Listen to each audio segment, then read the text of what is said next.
Nongeye kuguha ikaze nanone, mwibutse ko ubushize twarebeye hamwe if else statement muri Python.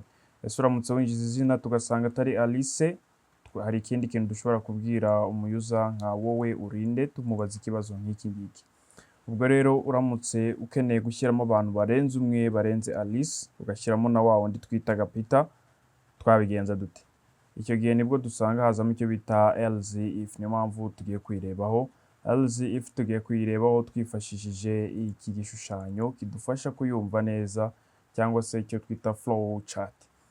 Iki gishushanyo rero kiri kutwereka iyi test expression hano handitse rimwe, biba bishatse gusobanura yuko ni condition ya mbere turi bwandike.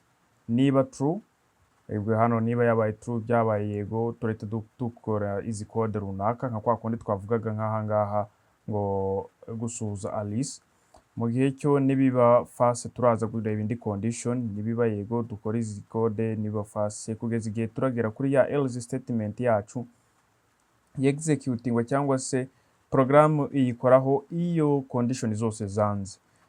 Turabikora dukoresheje uru rugero n'ubundi twari dusanzwe dukoresha. Izina niba ari Alice, dushobora gukanda hano kuri enter kuko iyi else statement ijya imbere ya else, kuko else niyo ya nyuma ifunga condition.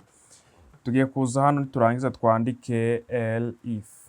Muri Python dukoresha iyo bita ELIF, ntabwo dukoresha else nkuko turi kwivuga, twandika ELIF. Twarangiza tugashyiraho urugero izina, tukareba niba rya zina ryacu ringana urugero na Peter.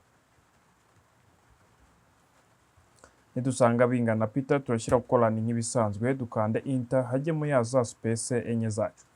Nidusanga bingana Peter, turavuga uti print hello Peter. Turakoresha f format string kugira ngo tubashe kwa outputting ibintu bisa neza. Turangiza tuvuge hello, then hano muri curly brace dushyiramo iryo zina. Turamuka tugerageje kuraninga program yacu, ndaza hano nkande kuri run, kubona ko bari bumaho kiri zina.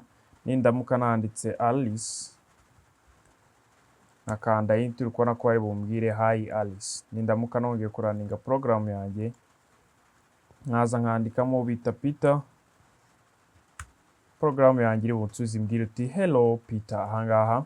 Nindamuka kandi ndaninze iyi program yanjye, nkandikamo izina ritari Alice cyangwa Peter, urugero I can write John, nkakanda enter nk'ibisanzwe. Ukubona ko igisubizo bari bumbaze ati wowe urinde.